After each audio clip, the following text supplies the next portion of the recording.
state of Israel have the right to exist. And they are worried, they're very upset by some of the things that you've said in the past, and they are afraid that your mayorship would actually lead to increased anti-Semitism, that they believe that that would be more dangerous for them. What do you say to those? Like, I don't know how many other ways you can say that, right? I mean, if you want to basically fight against racism, you want to fight against all forms of it. It doesn't matter if it's discrimination against indigenous people. It doesn't matter if it's discrimination against Jewish people. It doesn't matter if it's discrimination against black people. If that's something that's deep in your heart.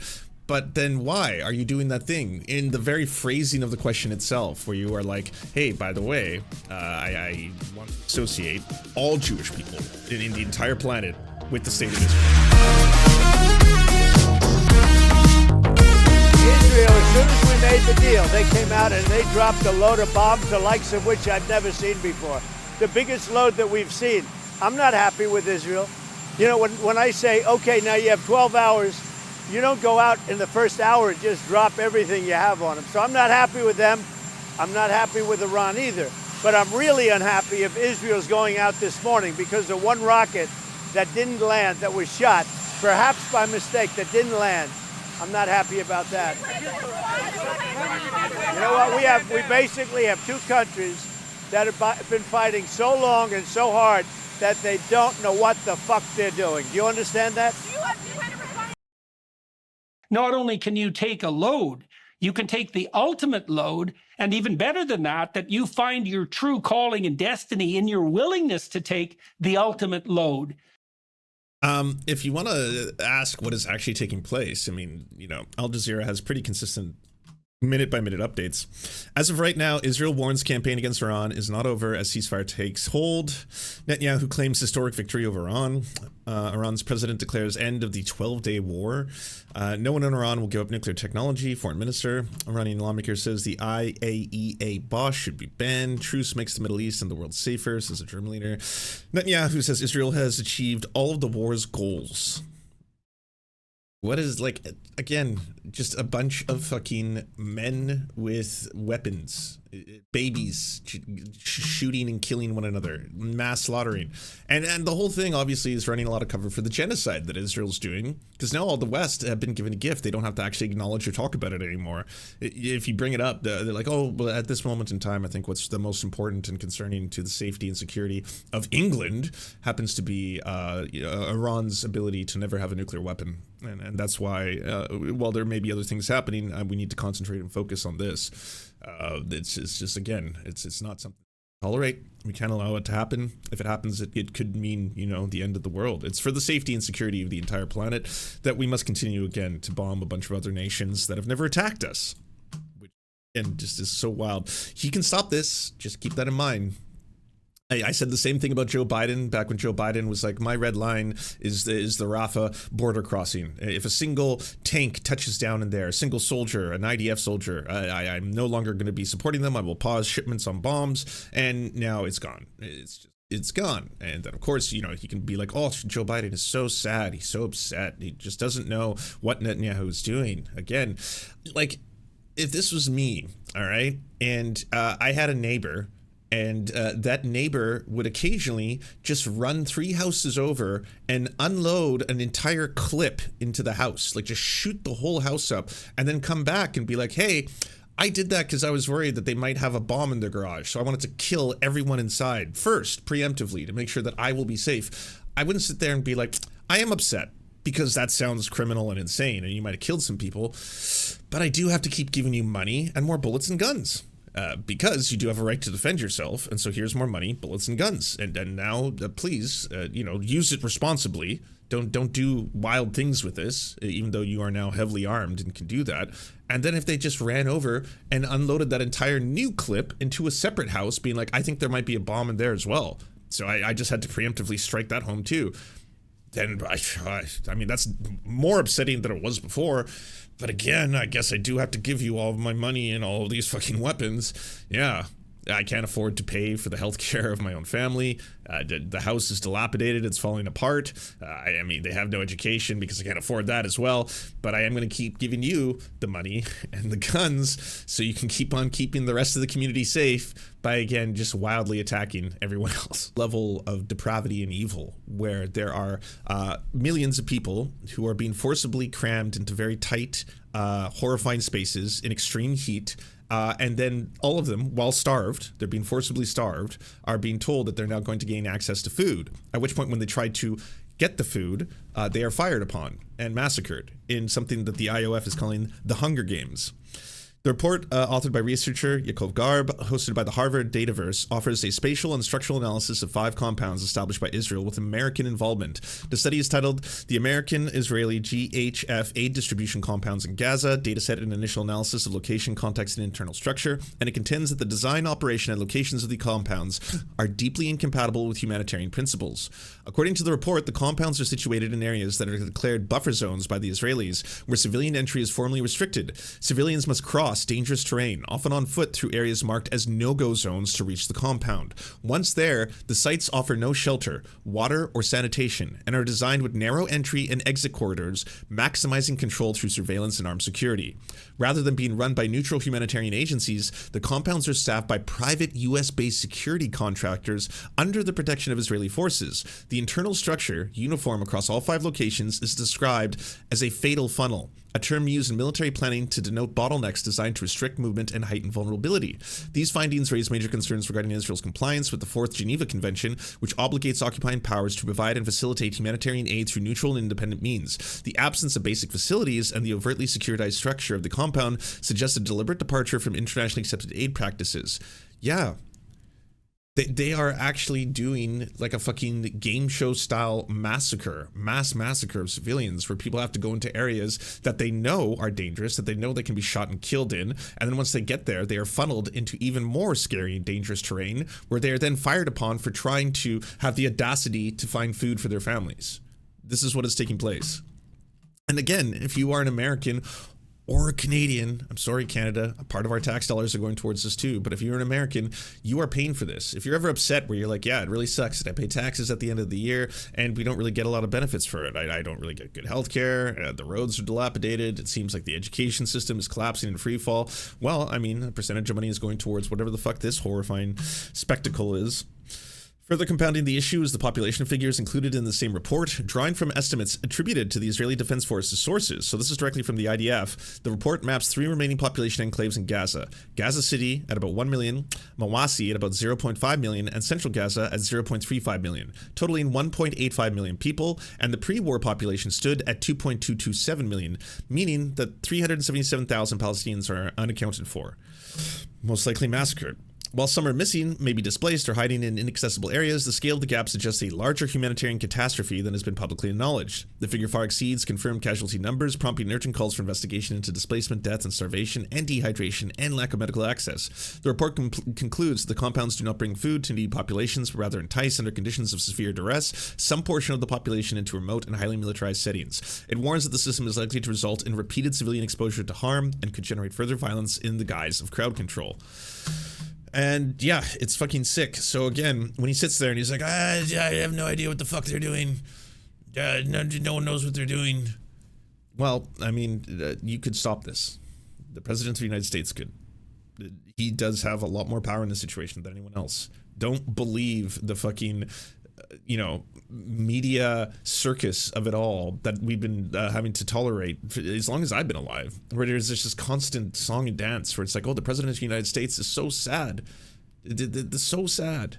Everything about this, like he's upset, he's deeply troubled, he has no idea what is going on, and then ultimately it's like he can pick up the phone now. Just literally now, you can pick up the phone and be like, I'm not sending you another fucking dime. I'm not sending you another fucking bomb until you end this. But obviously, he doesn't care about that. The president and every other world leader who continues to support Israel's right to defend itself, or talk show hosts who want to sit down and be like, do you believe that Israel has a right to exist as a Jewish supremacist ethno-state? Again, to perhaps a mayoral candidate in New York. Not entirely sure what relevance that question would have. But either way, it's been asked. A hunger strike teamed up with people and designed a $450 million debt relief program.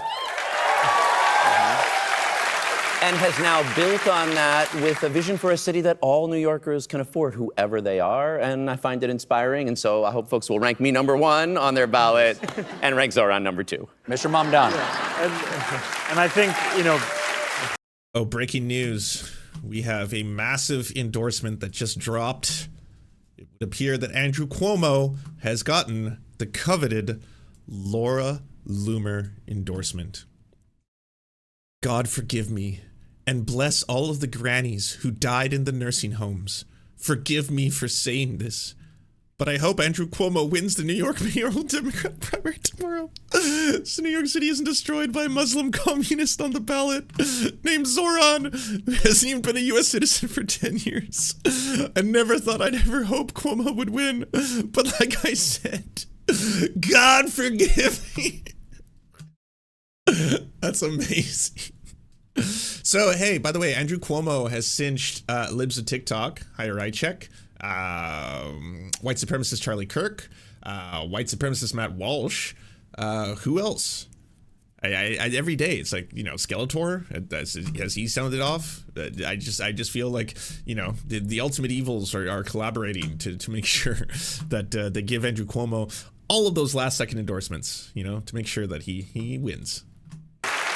Brad has been a principled and progressive leader in this city for years. So many of the laws that we celebrate in this. Now, right now, if you're confused, like myself, a little bit, just watching this and being like, wait, this is not how politics normally works, because they're running against each other, but they sound really nice and friendly, and they're saying nice things about one another, and they're propping each other up.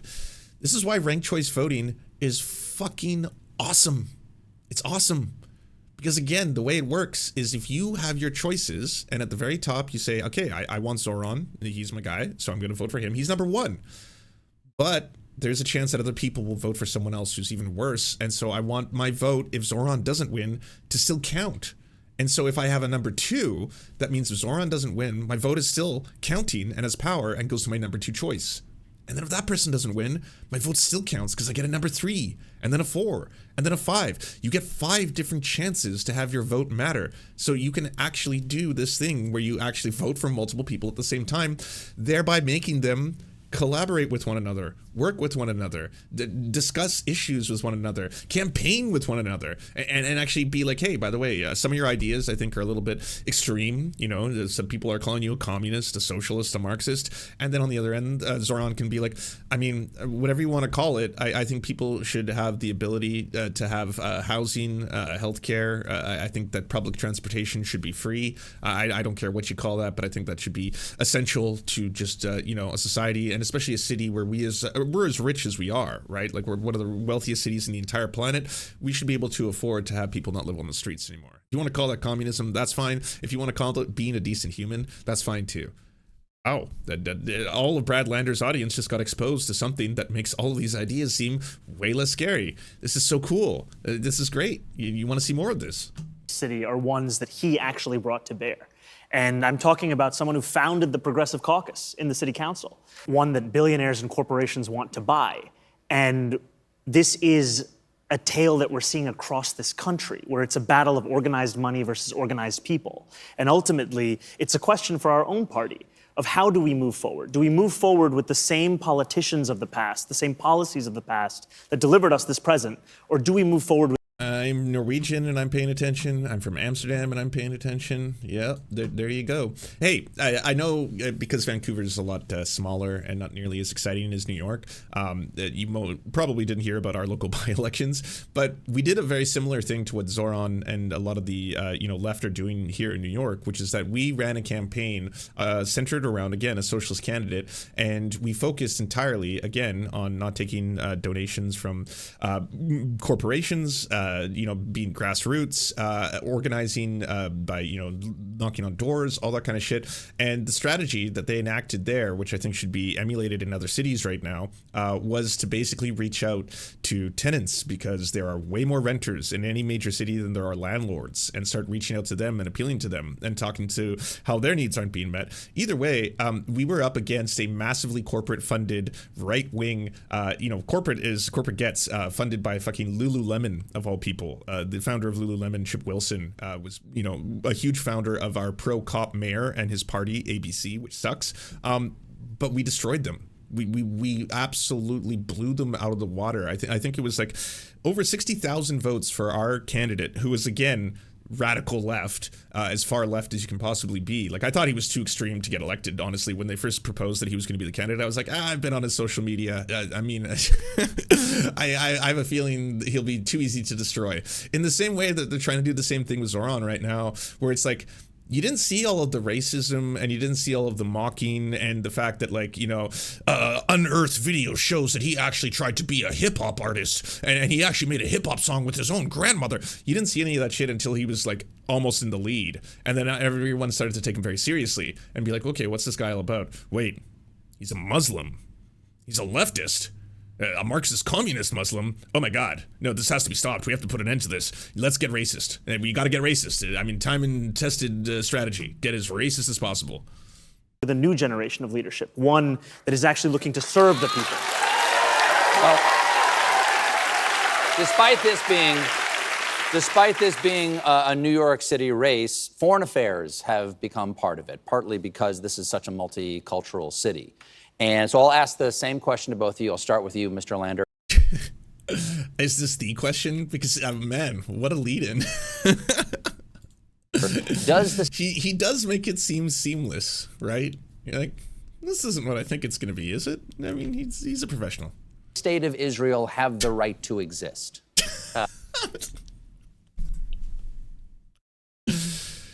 This is America. I wasn't really watching television during this time, but was there talk shows back in the day during apartheid South Africa where people would ask, does Rhodesia have a right to exist? Was that a thing? Would people sit down and like, okay, so I know that you are running for the mayor of Massachusetts right now, but we do need to ask you a very pressing question. Do you believe Rhodesia has a right to exist?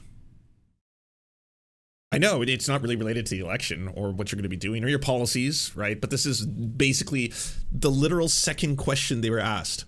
They were asked one question about, hey, by the way, you guys seem kind of friendly, but you're running against each other. That's odd. And then what are you trying to do? The second question of a 20-minute interview was, all right, so we got to get to the most pressing question concerning New Yorkers. And I know this might seem a little strange, but we need to know what your answer is. Does Israel have a right to exist? What planet are we on? It's so utterly bizarre. I support the vision of Israel as a Jewish and democratic state. Mr. Mamdani, same question. Does the state of Israel have the right? And now it is your opportunity to, again, know, and the people will need to know whether or not you actually have fealty to Israel. It is a question concerning New Yorkers. All right, Brad has been asked. He answered correct. Will you answer correct now, ZOHRAN? To exist. Yes, like all nations, I believe it has a right to exist and a responsibility also to uphold international law. Okay, well, let's talk about the elephant. About as best as you could answer that question on a mainstream television show. Because you're not saying, well, I believe it has a right to exist as a Jewish supremacist ethno-state, and that it can engage in a system of apartheid in the West Bank for, again, Palestinians and Muslim residents, as well as an outright genocide in Gaza.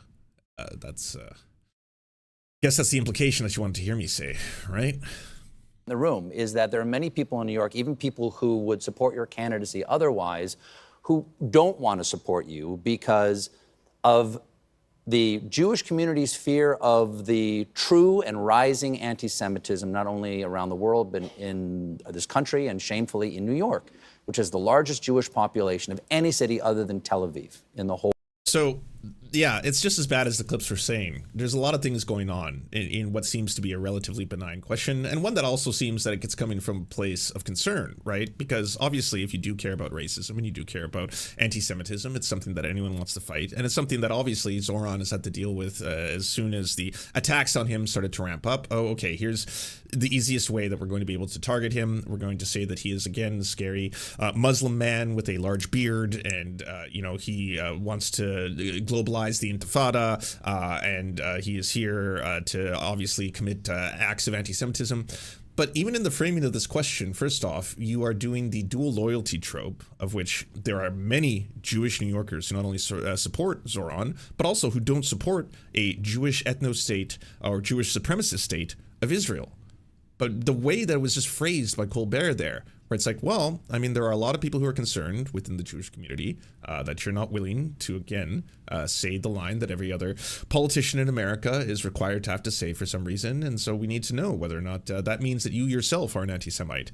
And it's like, so you're associating the nation state of Israel with all Jewish people. You're implicating Jewish New Yorkers who now may or may not support Israel, whether or not that is of any concern to Colbert here. He's still saying it out loud and then being like, and I mean, I need to ask that second follow-up question to you because you didn't answer the first one correctly enough for our liking.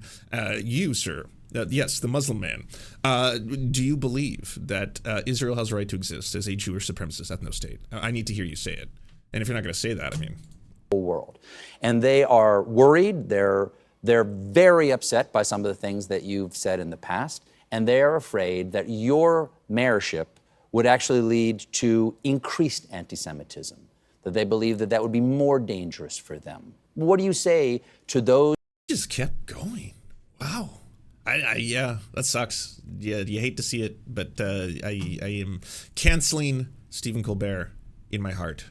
It's gross. At a time like now, again, we started the day by me reading the article of which, you know, the actual numbers coming out of the IDF are showing that the genocide in Gaza may have exceeded already 400,000 people, which again, just the highest forms of crimes against humanity is they're torturing, starving children to death and then massacring them in large scale numbers as soon as they try to get food. It is just, again, the worst possible things that you would think that you would have to live through are happening right now. And in the midst of that, we need to know whether or not you support the nation doing that.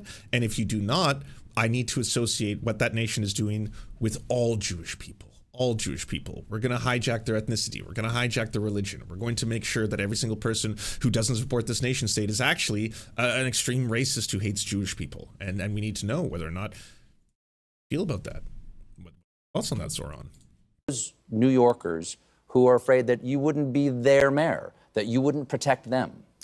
You know, I know where that fear is coming from. It's a fear that is based upon the horrific attacks we've seen in Washington, D.C., in Boulder, Colorado. It's all the way from Jews will not replace us to today. And it's a fear that... Oh, Jesus. Colbert's just really ramping it up. You know, the white supremacists that we saw in Charlottesville, all the way to, you know, people who attacked, in one of the two examples he was giving, not Americans, but Israelis. So... say about that, ZOHRAN? I hear also from New Yorkers themselves. You know, just a few days after the horrific war crime of October 7th, a friend of mine told me about how he went to his synagogue for Shabbat services, and he heard the door open behind him, and a tremor went up his spine as he turned around, not knowing who was there and what they meant for him. I spoke to a Jewish man in Williamsburg just months ago who told me that the door he left unlocked for decades is now one that he locks. And ultimately, this is because we're seeing a crisis of anti-Semitism. And that's why at the heart of my proposal for a Department of Community Safety is a commitment to increase funding for anti-hate crime programming by 800%. Because he doesn't seem pleased enough by that. He's like,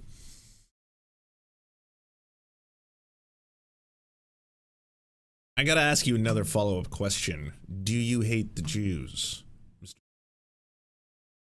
To your point, anti-Semitism is not simply something that we should talk about, it's something that we have to tackle. We have to make clear there's no room for it in this city, in this country, in this world. And no justification for violence of any kind? No, there's no room. I think that's the fourth in a row now. Like, I don't know how many other ways you can say that, right? I mean, if you want to basically fight against racism, you want to fight against all forms of it. It doesn't matter if it's discrimination against indigenous people. It doesn't matter if it's discrimination against Jewish people. It doesn't matter if it's discrimination against black people. If that's something that's deep in your heart. But then why are you doing that thing? In the very phrasing of the question itself, where you are like, hey, by the way, I want to associate all Jewish people in the entire planet with the state of Israel, a nation state that is doing a genocide, and in the West Bank, an apartheid system. So are you going to fight anti-Semitism in the way that I want to define it right now? Pretty fucked up. 9 out of 12 issues, vote for me. 12 out of 12, see a psychiatrist. And I had an older Jewish woman. He's not even, man, he's not giving him any credit here. This is a hard interview. Yeah, just gonna make sure. Now is not the time for jokes. No, I am the joke man. I am the comedian, the comedy man. When I decide to make jokes, we make jokes. For now, I just need to know whether or not you actually hate Jewish people. What we're here to discuss, I think, and you still haven't satisfied me and given me an answer proper. The other really fucked up thing is that what Stephen Colbert is invoking here is a real reality. There are white supremacists in the United States. There are fucking Christian nationalists who do want to attack Jewish people simply for being Jewish, and they are very racist. And they're not just racist towards Jewish people, they're racist towards a lot of groups, and they commit acts of violence. In fact, the most acts of domestic terrorism, you might say, in the United States are committed by these far-right extremists. So that is definitely something that needs to be addressed and tackled and fought against. Fuck the Nazis in all their forms and aberrations. Why are you doing that in the same breath, like literally in the same breath that you were also trying to associate a nation state independent of the United States that is doing a genocide, that is doing an apartheid, like you're trying to associate that also with all Jewish people? And then I need to know, how are you going to answer on the behalf of, again, the dual loyalty trope that I'm setting up? Like he does all of that in just 4 questions. Come up to me at B'nai Jeshurun in a synagogue many months ago after a Democratic Club forum, and she whispered in my ear, I disagree with you on one issue. I'm pretty sure you know which one it is. And I agree with you on the others, and I'm going to be ranking you on my ballot. And I say this because I know there are many New Yorkers with whom I have a disagreement about the Israeli government's policies. And also, there are many who understand that that's a disagreement still rooted in shared humanity. Because the conclusions I've come to, they are the conclusions of Israeli historians like Amos Goldberg. They are echoing the words of an Israeli Prime Minister, Ehud Olmert, who said just recently, what we are doing in Gaza is a war of devastation. It is cruel, it is indiscriminate, it is limitless, it is criminal killing of civilians. These are the conclusions I've come to. Stephen, can I? I'm currently reading Ilan Pappé's book, and it is brilliant. Incredible. A lot of books written by either Israeli or Jewish scholars on this topic.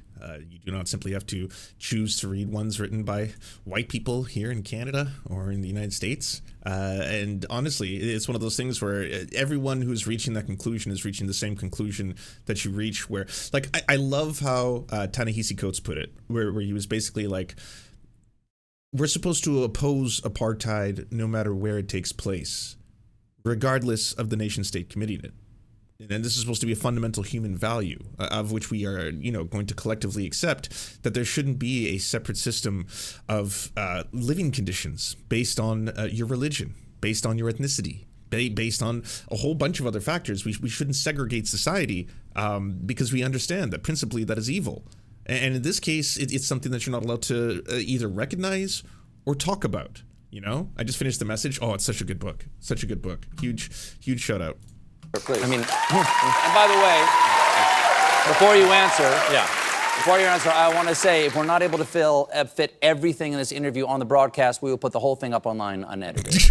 Is that because you spent nearly half the time asking Zohran whether or not he hates Jewish people? Because that's been like the majority of the bulk of this. By the way, if we run out of airtime, because again, that is limited commercials, all that kind of stuff, you understand how this works. We'll put the rest of it on the internet, so you can probably find where I asked you about your fucking platform.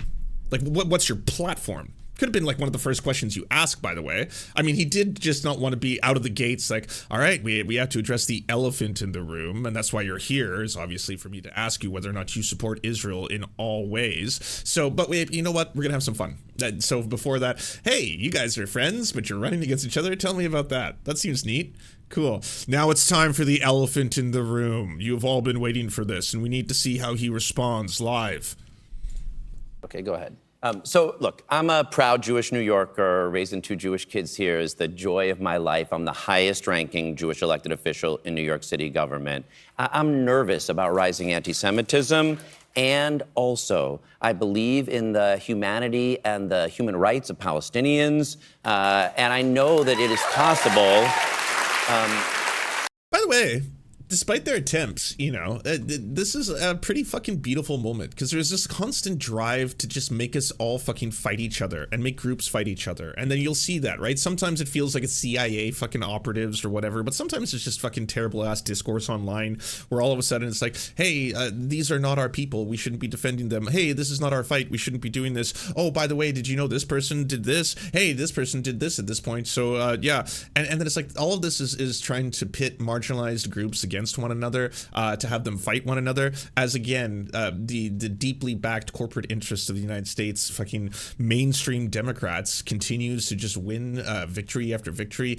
And you can take someone as horrifying as Andrew Cuomo, right? Like, really, when we get down to brass tacks here, why isn't Andrew Cuomo being asked why he's deciding to defend Benjamin Netanyahu, the wanted war criminal, in court? That seems kind of weird. Why did he cover up the Epstein shit? That seems kind of weird. I mean, I haven't even started talking about the 10,000 plus seniors that have died under his watch that he tried to cover up, or the fact that he just can't keep his fucking hands to himself. There is no rational way you can vote for Andrew Cuomo and not admit that you hate women, because the man hates women. He doesn't respect them. He thinks they're sex objects that he can just put his hands all over. He's disgusting. The choices are between him and a dude who's like, I want you to have free groceries.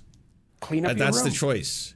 You get the fucking, the sex pest diddler, Epstein cover-up, mass senior exterminationist, or the free groceries guy. There's the two choices. And I know for people who live in New York, it might be really different. I know a lot of people have said that, hey, you know, within this district, most people are not tuned in. They don't know anything about who the candidates are. They just vote for the name they know or something like that. That could be the case. Then please, for the love of fuck, tell them, spread the word, knock on the door, pick up the phone, call the relative. Do you have friends in New York? Do you have family in New York? Do you know people who are going to be able to vote in this?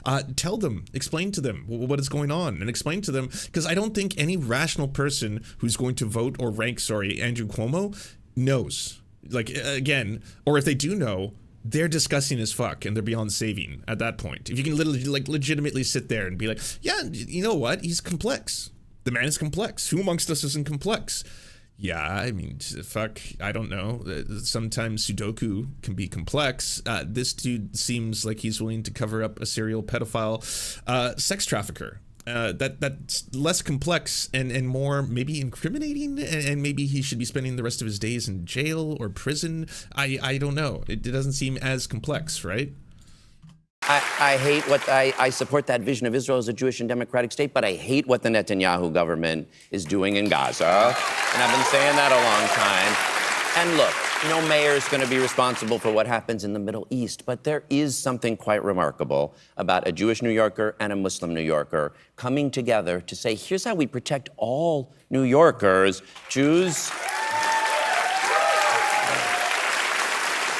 Jewish New Yorkers and Muslim New Yorkers are not going to be divided from each other. We build a city where you have affordable housing and good schools and safe neighborhoods for everyone. Well, Mr. Mamdani, how do you, I'm just curious, how do you think, you'd be the first Muslim mayor of New York, how do you think you could build a bridge of understanding between the significant Muslim population here in the city and the significant Jewish population here in the city? I can't believe this. Look, I mean, you could become, and I'm scared even saying this out loud, but the first Muslim mayor of New York.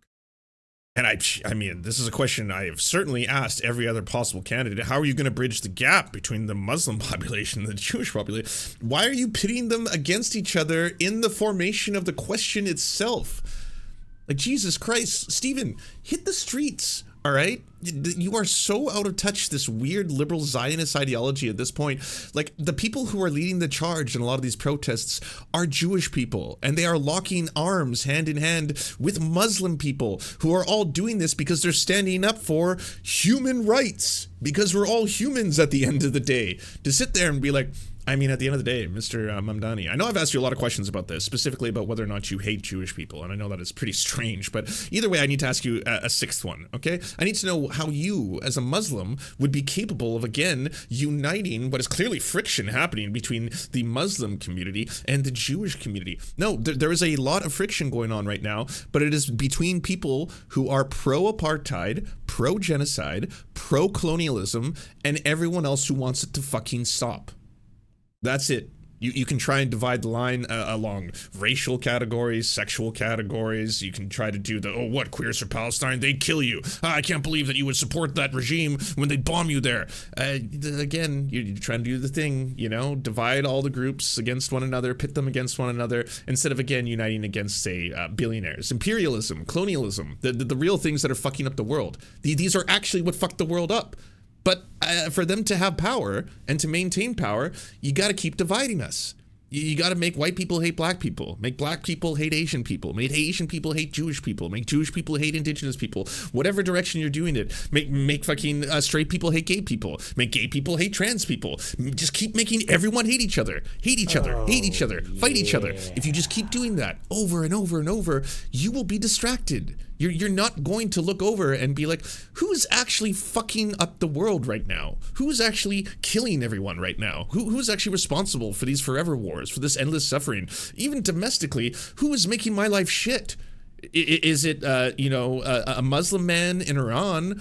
Or is it my boss? Or is it the guy who fired me? Or is it the company that wanted to downsize to get more stock options? Are they affecting my life more than a civilian who lives in Iran who I've never met? I don't even know what language they speak. I don't know how many people live there. I can't even find it on a map. But I'm very mad because they could get nukes and I want to send all the money and the bombs and the fucking billions and billions of dollars. We need more and more and more. Divide. Get everyone to fight each other. I mean, how in the world are you, a Muslim, going to be able to, unite Jewish people and Muslim people? That was a question Stephen Colbert just asked. And in many ways, that's the most New York City thing we can do, because for so many of us who've grown up in this city, difference is something that we celebrate. It's something that we know is actually a part of the fabric of this place that we call home. And many years ago, I was the campaign manager of a Jewish candidate for state senate, and I took him to a mosque in Bay Ridge. And after he gave his speech at Friday prayers, an older Palestinian man came over to him, and he looked at him and he said, "Cousins." And I think that there is this possibility of building a shared life in our city, because ultimately that is the story of New York City. It's a shared life of people from across the world, and it's one that we know, even in the language of the hostage families themselves, everyone for everyone. We are tied together as one. Well, we have to take a quick break. Steven, Jesus Christ. He hasn't smiled once. He's like, all right. Commercial break, and then we can get back to some very serious questions. I have more, a lot more, for this ZOHRAN that is your fascism take hold, and you're seeing a ruthless wannabe dictator start to use his own military against his people, as well as ICE and other factions like that, all again rooted deeply within racism and exploiting the racism innate within society itself. This shit, you should be able to recognize, is all interconnected. When you sit there, Stephen, and you look into the face of, ZOHRAN, and you ask him a question, like, as a Muslim, how in the world are you going to be able to unite the Jewish community and the Muslim communities in New York? You're doing this divide. Again, this idea that there's going to be different groups that need to war and faction with one another and ideologies and all this kind of stuff. Well, yeah, that's why Donald Trump is deciding to attack what he thinks are vulnerable communities. I mean, illegal immigrants. Who's going to stand up for illegal immigrants? Am I right? They're illegal. It's in the name. They're scary and illegal, and they are here, and I've heard many of them commit crimes. And then it's like, okay, well, he is rounding up tons and tons of people. Some of them are people whose visas have expired, because the majority, again, of illegal immigrants in the United States are simply legal immigrants whose visas have expired. And for one reason or another, they still live in the country. So they're still living inside of the country, and they're still, they might have families, they might have jobs, whatever the case may be. They've decided to stay. And so they're going after those groups because, hey, there's not a lot of people that maybe want to stand up for them. Turns out they're not going after criminals. Like, over 8,000 people who've been detained by ICE already have never had a criminal record or committed a crime. We're talking 100% innocent human beings being kidnapped off the streets by masked and armed guards, and then put into cages. And that's best case scenario. That's if they're not shipped off to El Salvador, where they'll never be seen from again.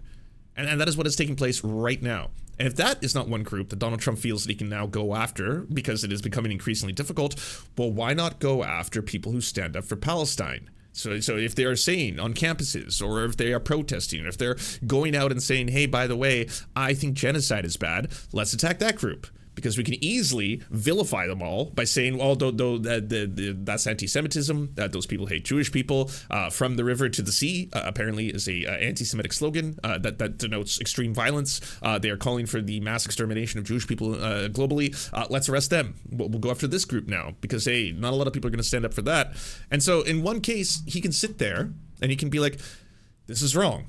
Right? Again, the limitations of liberal ideology here, by sitting there and being like, so you can agree that this is pretty fucked up, right? I completely agree. This is fucked up. Yeah, all of it's fucked up. Why don't we broaden our horizons? Why don't we extend our scope? Why don't we actually look towards what the United States is doing in other countries is also very fucked up and destroys their way of life and makes them suffer. And then we are just going to be surprised when another nation wants to attack us. Like, maybe it was just a lot easier for the fucking Bush era, because all you had to do was be like, oh yeah, the reason the terrorists hate us is our freedom. They hate us because we have freedom. And that's why they want to kill us all, because they don't want us to be free. And so we need to preemptively bomb the fuck out of two nations that never did 9/11. Let's invade, occupy, and bomb and starve the fuck out of two nations that never attacked us. They never did 9/11. But it doesn't matter. It doesn't matter. We're just get in there and slaughter them. Kill them all. They hate freedom. And we're going to bomb them into freedom. Just you wait.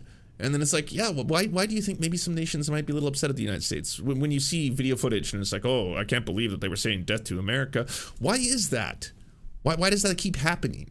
And why don't you try a different method? That would be the other idea. Instead of just doing this shit over and over. This is like a perfect encapsulation of the disconnect, unfortunately, and the limitations of liberalism. Because yes, if you see things with your own eyes that are horrible, that's sad, that's bad. And then if you were to tell Steven Crowder, well, what about what is going on right now in Gaza?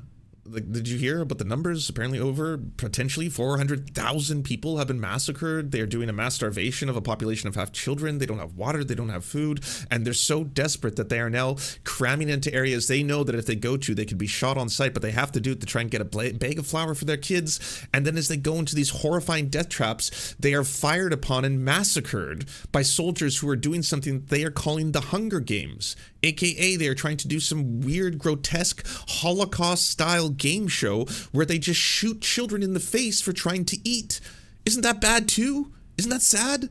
Does your heart not weep? Are you not upset? Did you find it appropriate to sit across from another human being and ask him 4 times in a row whether or not a Jewish supremacist ethno-state that is committing a genocide has a right to exist? And then ask it again? And then rephrase it and then ask it again? For you to do, and as mayor, what ability will you have to resist the federal authorities on immigration policy that you think is abusive? Yeah. So I've been going down to immigration hearings for a few weeks now. About a month ago, Department of Homeland Security changed the rules. It used to be that these folks who are coming. You're a socialist endorsing the money guy, and the money guy's endorsing the socialist guy. Why? Does socialism not scare you? Because socialism scares a lot of people. I mean, look, I am a proud progressive, and I think that's in the tradition of New York City. I mean, this is... By the way, Stephen Colbert is not new to any of this. I'll have you know. I have watched interviews with him talking to Bernie Sanders, talking to AOC. Like, it was, what, in the first major Bernie Sanders campaign run that he sat down on the show and had to explain. I think that was the first time America learned the difference. Because he was sitting there and then he was like, so you're a socialist. It's a very scary word, right? Like, I just want to say, like, America, we don't want no socialism here. And then he was like, well, I'm a democratic socialist, which, again, is probably a lot less frightening if we look at the countries that are often ranking very, very high in terms of happiness index, the Scandinavian nations that have a very, very comprehensive and robust welfare state and provide for their people. So housing and healthcare and, say, education are guaranteed human rights. You'll see a lot less people who have mental illness living on the streets. People are taken care of in a lot better ways if you happen to be a citizen of the country, by the way. It's got really, really difficult immigration rates. And a lot of those countries actually were propped up through colonialism. And it's a whole thing. But either way, that's what I'm talking about. So Dem socks. Yeah. So we're different. We're the Dem socks. And then that seemed to open up the door for a lot more people to be like, oh, wait, is socialism scary? What is socialism? I've just heard that it's like bread lines and suffering. And then, you know, awesome opportunity for someone like Cornel West to go on the Joe Rogan podcast, or Bernie Sanders to go on the Joe Rogan podcast and then explain, well, actually, it actually means that workers own the means of production. So rather than the system that we have now, which is a capitalist one, in which there is a boss and then someone who works for the boss. And then so for the boss, he has to make money, right? And so he wants to generate a profit. And in order to do that, this is very simple math. This is not controversial. No one disagrees with this principle. To generate money, he has to pay his workers less than he sells the products that they make. That's just how this works. So that's how the system is propped up. Now that system is going to create hierarchies.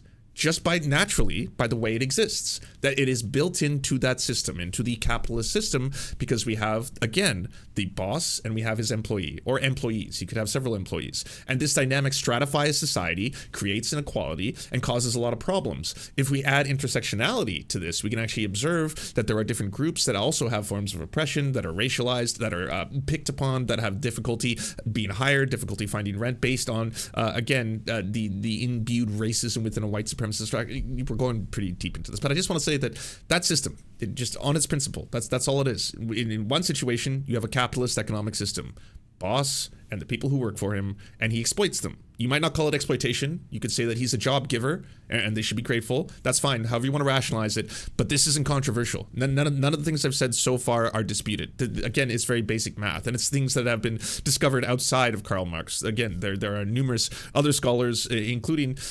black philosophers in countries in Africa that were very capable of identifying things that would later be called socialist systems or capitalist systems, all that kind of stuff. But that's essentially what it is. And in the other scenario, in the socialist one, it's the workers who control and own the means of production. So they actually work together cooperatively, and then they share in the bounty of the wealth of their product. And they are less alienated from their labor as a result of that, which leads to less stratification within society, which then leads to more equality and everyone having great lives.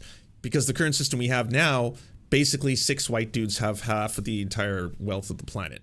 And like, if you don't like that idea, then you'd probably want to, advocate for evolving it. It's basically a very kind of medieval style system where, again, you get wealth inequality worse than the Gilded Age. So if you are against that, that's fine. But if you're pro that, if you're like, no, I need to have a system where basically 6 white dudes control half of the Earth's wealth and resources, then I guess system working as planned. You're getting exactly what you wanted. An incredible city, generates so much creativity and energy and wealth, and the job of city government and of the money guy is to invest in the public goods that keep that thriving going and then share opportunity so much better. And that's what our schools are and our parks are and our libraries are. That's what we're paying for with all those dollars, and that's the city we love. And I think what Brad has also shown by being the money guy is holding people accountable. Right? One of the main reasons that we know that Elon Musk took $80 million out of the city budget was because that was something that Brad discovered. And Gardo was a lawyer, and the city of New York. By the way all of these questions are phrased are definitely to make it's to put ZOHRAN in the most possible difficult position politically every single time. Like, are you going to now alienate your entire base by saying free Palestine live on TV, or are you going to alienate a lot of people who believe that Israel has a right to exist as a Jewish supremacist ethno-state? So the difficult question, really, political minefield. I'm going to ask you 4 of them in a row. And so he got through them, again, beautifully. And after that, it's going to be like, all right, now we need to talk about cops. No one likes crime. No one likes grandmothers getting beat up. No one likes, seeing houses get burglarized and all the scary things that, again, the criminals will do. And yet we hear that you are apparently anti-cop, something to that effect. You want to defund the police, take away their ability to protect our streets. Is that because you're pro-criminal? Are you the pro-criminal candidate? Is that basically your platform?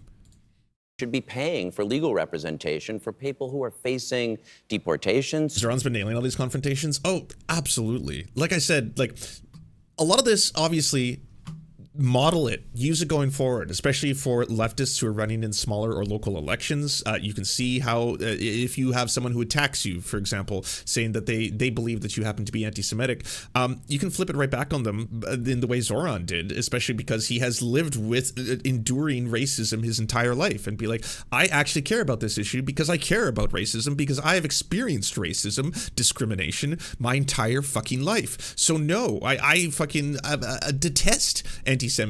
I detest people who are racist towards Jewish people, and I absolutely consider them to be my enemy. I know that firsthand because people do racisms against me all the fucking time. And then immediately that there's like, okay, you've really deflated the ability for the person on the other end to keep being like, see, I really wanted to kind of frame this whole thing as that you're like a scary Muslim who wants to do a jihad, you know, Atlantic article style. I don't know if you saw that, right? Why won't Zohran Mamdani denounce a dangerous slogan? The New York mayoral candidate's defense of globalize the Intifada is very telling, by Jonathan Chait. Look, behold before you the scary Muslim man, looking dashing actually, but still, it has to be one of the scariest angles we can show without photoshopping it a little bit. His opponents paint him as a dangerous radical. The young socialist candidate for New York City mayor wishes to dispel that perception in some ways. Last week, he appeared on a podcast with the Bulwark's Tim Miller, a former Republican in the second. My voice is already giving out. So we could de-escalate. And what I was proud of in what happened last week was it's in the nonviolent tradition. We are standing up against authoritarianism, and we can do it in a way that is nonviolent, that de-escalates, that shows the best of New Yorkers and the best of Americans. We are gonna need to come up with more tactics for doing that. Is interesting hearing him say that, considering he's one of the people where violence was most certainly enacted upon him when he was trying to do nonviolent compliance. That's peaceful protest. That's bearing witness in the courts. And yes, that's keeping a peaceful city. Even if they send National Guard here, we will not back down, and we will show what New Yorkers are made of in a peaceful way. We've only got a minute here, and I've got to get to a couple of the things here. Oh, did you use up the entire interview talking about Israel, Stephen? We're almost out of time. Where did it go? I just got one more question about Israel. New York is a big old town, okay? It's old. It's not necessarily machine politics like the Chicago that I used to live in, but there are a lot of bodies buried, you know? Still a lot of machine politics here. Okay, and one of the things that people say that they'll vote for Cuomo is like, he knows where the bodies are buried. He knows how things are done. Mr. Mamdani, you're 33 years old.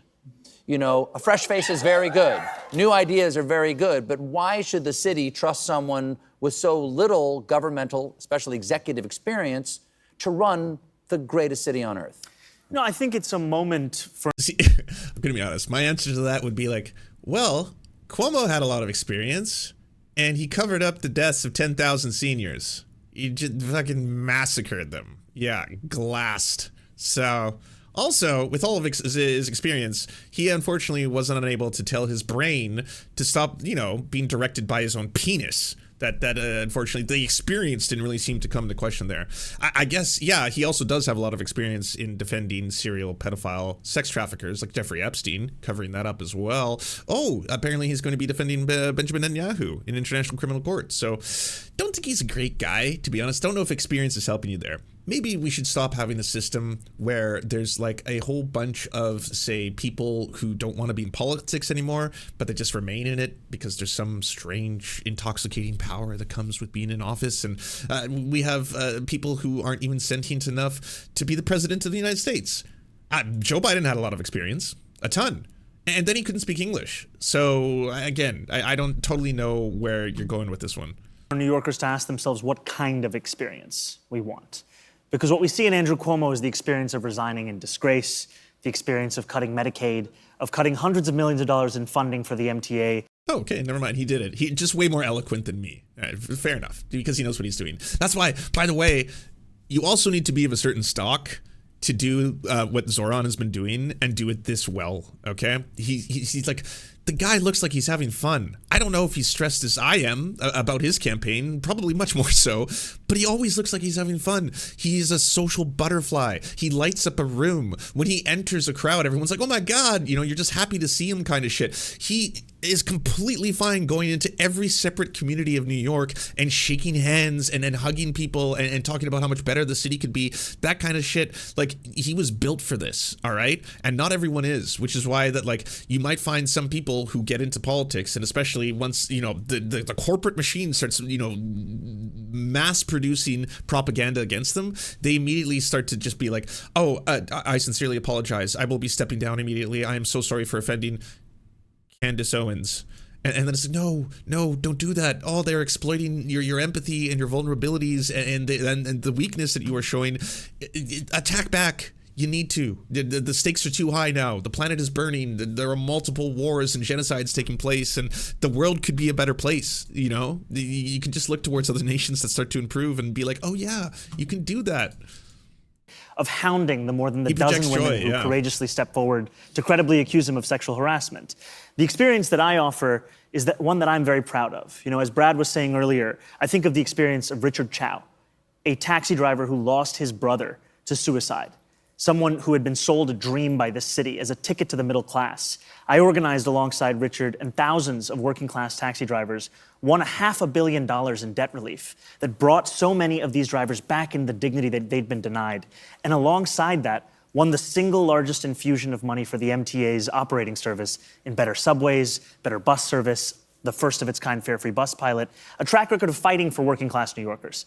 And ultimately in this moment, we can also see a glimpse of how we would run the city and the campaigns that we're running. Well, for both of you gentlemen, what's your relationship with unions, with police? Mm-hmm. Those are the things that run this city. What's your relationship with the police? Well, look, that's my job as controller. I invest. I told you.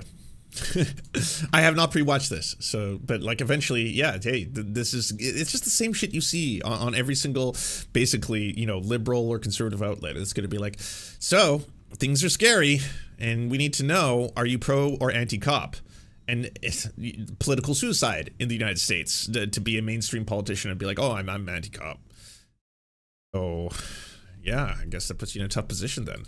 Their pension funds, and I also love how he's like, what about the things that matter? Unions, police, talk about cops. To say last year their pension funds were up 10%. I work closely with representatives, even as we invest in more affordable housing and show how you could run the city well. All right, how about you? What's your relationship like with the police? He literally asked it as a question. Hey, come on. Don't alienate your base now. You gotta say ACAB 1312, bro. Drop it. I want to hear a full-on ACAB right now. Or just, you memorize the lyrics, fuck the police, right? Just drop it. Not the N-words. Again, we're better people now. But yeah, you gotta drop the whole song. Come on. A relationship where when I've had conversations with rank and file officers who've told me that they joined the police force to tackle serious crimes, I've heard their frustrations that they've instead been asked to play almost every single role that city government can imagine. Thank you. Oh, I know that this is not because the campaign was listening to my advice, but this is what I've been telling people in terms of the messaging. And I know people are like, optics, yeah. But it's like, you are trying to get elected by millions and millions of human beings. So millions and millions of human beings, I'm sorry, if you turn on your TV and all of a sudden it's like, ACAB, bro. There's like, oh my God, he wants the rapists to run the streets or something like that, right? But the reality is that, again, all of these kind of questions, they're framed in a way as gotchas, right? Does Israel have a right to exist? What is your relationship? Do you support the police, our valiant men in blue, as they sacrifice their lives for their job?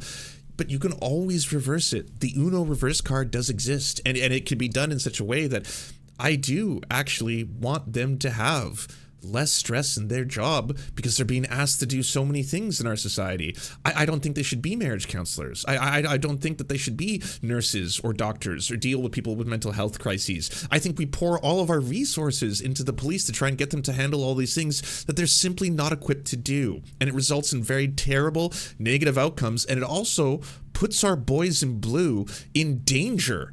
Do you hate the cops, Stephen Colbert? Well, if you don't, defund the fuck out of them. They need to be fucking defunded.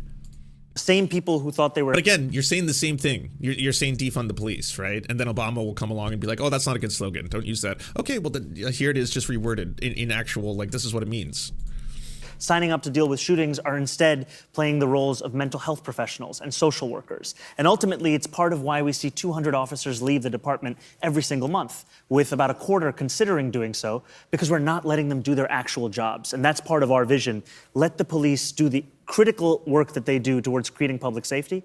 So he just said defund the police on Stephen Colbert's show. But in such a way that, yeah, guess what? It's a lot less frightening now for maybe old grandmothers who are sitting down and like, I don't know about this scary Muslim man. I wrote an article in the Atlantic that apparently he wants to do the global intifada. Is that jihad? I don't know.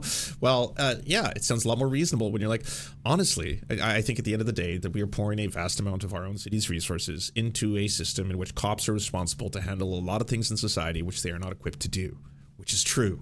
Cops are not marriage counselors. Cops are not nurses. Cops are not doctors. Like, they may be the first responders on the scene, but they're not always able to identify whether or not someone is having a mental health crisis, whether or not they might have something like schizophrenia, and actually know how to properly deal with that situation. Instead, it's, oh, this person could be a threat. Do I shoot? That's the extent of how I deal with conflict resolution.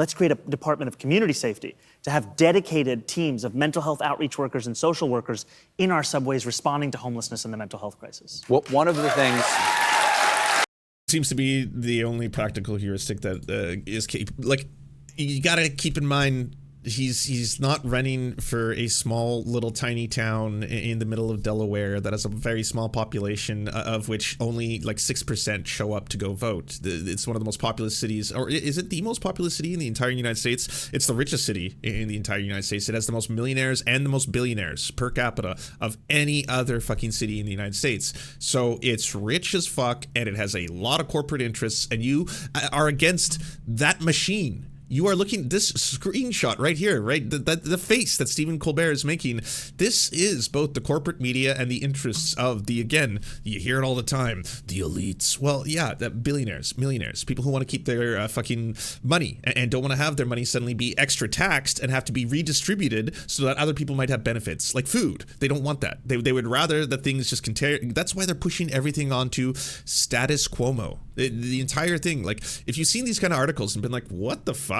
The same people who got Andrew Cuomo to resign in disgrace or step down are now offering him glowing praise. Why is that? If you were capable at one point of being like, you're a disgusting creep, man, and you have no, business being in public office, shame on you. And now all of a sudden it's like, yep, I'm sorry, but the disgusting creep man is better than someone who might actually show the world that a different pathway is possible. That's way scarier. Oh God, put up the fucking rapist bat signal. Here comes Bill Clinton. We gotta shut this shit down. If he actually succeeded in not only getting elected, but making public transportation free, could you imagine if every city in America suddenly wanted that?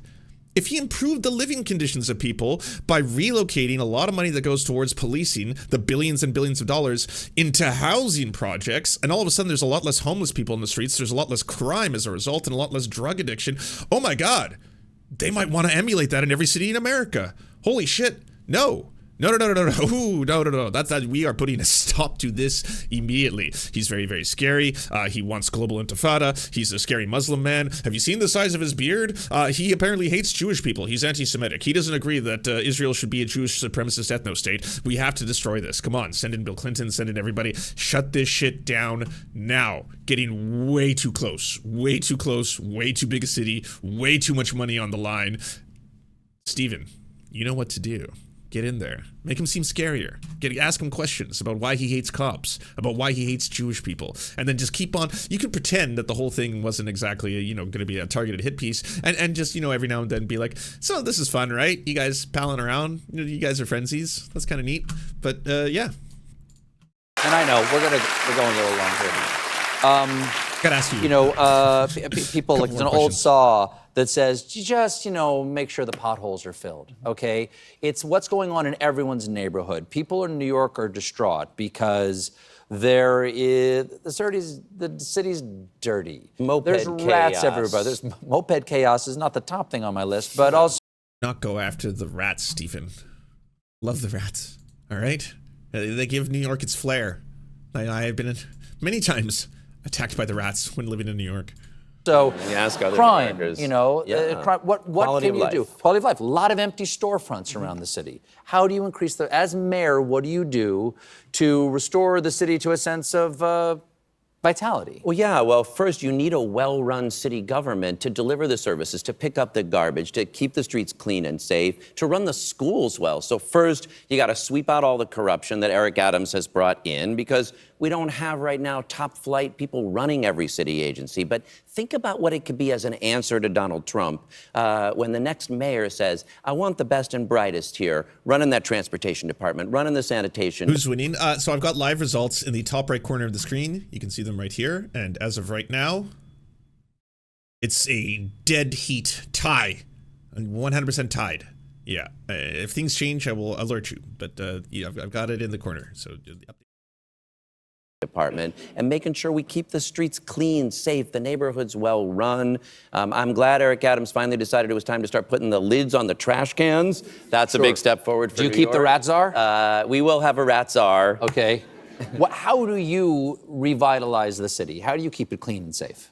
You know, I think as someone who cares deeply about public goods and the public sector, we have to care just as much about public excellence. We have to deliver the best quality of life in this city. And as Brad is saying, so much of that concern that many New Yorkers have is tied to a systematic underfunding of city agencies. We're talking about a mayor that we're both seeking to replace, who at one point was proposing removing trash cans from some New York City street corners. And that's part of what makes people feel as if they're living in a city that is dirtier, that is less well run than the one that they know. Do we have money for that? We do. We do. Do we have money for that? Well, look, my #1 pledge in this campaign. All right. I'm glad you asked. Yes. My #1 pledge in this campaign is to end street homelessness for people with serious mental illness. We don't have to be a city that has a couple thousand of our mentally ill neighbors. You know what's expensive? Our hospitals and jail will actually save money even as we make our city safer. If Andrew Cuomo loses the primary, he said he'll run as an independent. If you guys lose... Get ready for the most racist campaign you've ever seen in your life. You have not seen racism. This is going to be like literally the day after 9/11 epic style. Like he's just going to full fucking steam ahead. If either of you guys lose, will you run as an independent? My focus is just on June 24th, and I'm confident that we're going to be able to beat Andrew Cuomo and send him back to the suburbs. Okay, and by we... I know you said we, but it really can only be I, because only one person can win. No, we're arm wrestling. Who's winning the primary? I'll ask you first. I tried to arm wrestle for it right here. All right, that's right. I'm in the #1 chair now, right? So I guess there it is, right there. I do appreciate your having Idris Elba on today, so that Zohran's not the best-looking guy on the show. Okay, that's a good joke. You just cost yourself one vote. Oh, no. And that's why I'm going to win. Well, if you're a New Yorker and you haven't voted yet, make sure to get out there tomorrow and vote for several candidates of your choices. That's New a York State ringing. Assemblyman. Anyways, Stephen Colbert is disgusting. Shame on him. This whole thing was absolutely revolting and way worse than the 1 or 2 clips that you're seeing online. Yeah, I was fully ready to give him the benefit of the doubt because I have loved his work in the past, but that was absolutely revolting. And what a coward to sit there and be like, now I haven't endorsed either of you. I'm actually, you know, holding off on my endorsement. For who? Is this really tough? Again, the choice? I mean, it could not be more stark. Where did the dude who covered up tens of thousands of fucking elder deaths, fucking covered up for Jeffrey Epstein, the guy who's defending Benjamin Netanyahu, the war criminal in court, the sexual fucking pest, the man who can't keep his hands to himself. How many women need to accuse him of a fucking sexual harassment? And then all of a sudden it's like, yeah, tough call. Not sure. So sorry. What are you about? I heard globalize the Intifada. Something you want to massacre Jewish people. That's what I heard you were all about, Zohran. Am I correct in that? Is that true? No, I want to give people free healthcare and groceries. Oh, yeah, wow. But poison in the groceries, obviously, as part of what you call the global intifada. That's why you would, again, want to poison children. Is that what you're into? Poisoning children, I think. And yeah, I just don't know who to endorse. Again, tough call. Fuck the police coming straight from the underground. A young nigga got it bad 'cause I'm brown. Today, 8 months after launching this campaign, with the vision of a city that every New Yorker could afford, we have won.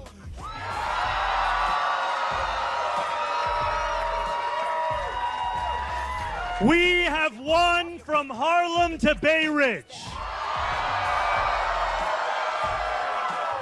We have won from Jackson Heights to Port Richmond. We have won from Maspeth to Chinatown. We have won because New Yorkers have stood up for a city they can afford. A city where they can do more than just struggle. One where those who toil in the night can enjoy the fruits of their labor in the day. Where hard work is repaid with a stable life. Where 8 hours on the factory floor or behind the wheel of a cab is enough to pay the mortgage. It is enough to keep the lights on. It is enough to send your kid to school. Where rent-stabilized apartments are actually stabilized. Where buses are fast and free. Where childcare doesn't cost more than CUNY. And where public safety keeps us truly safe.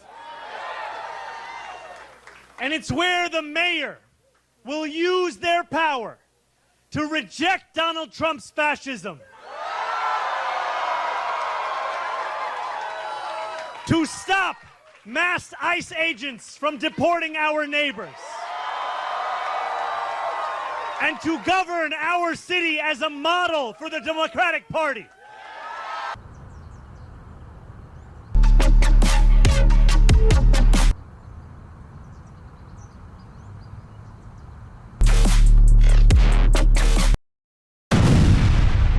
Don't let this happen to you. Go to serfscoffee.com to order the only end-to-end owned indigenous coffee company that delivers blood-free, conflict-free, and cruelty-free beans right to your door. 0% of people who drink serfscoffee.com have exploded spontaneously. By ordering right now, you get 10% off plus free shipping, and it's the best way to enjoy delicious coffee while not exploding. That's serfscoffee.com, serfscoffee.com. Thank you so much for watching, everyone. This video wouldn't be at all possible without the financial support of all the people whose names you see on the screen right now. And if you want to unlock secret bonus episodes, content that we can't post anywhere else, or get the videos early before anyone else gets to see them, please go on to patreon.com/theserfs. For as little as $1, you can help support this channel and help make more videos like this possible.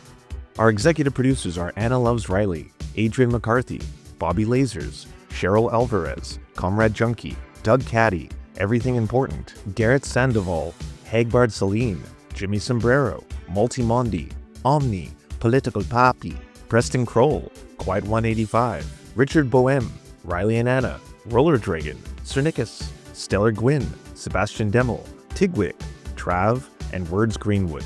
And also, it wouldn't be possible without all the names you see on the screen right now. Again, if you want to help produce this content, it's only made possible through the funding of our patrons. Head on down to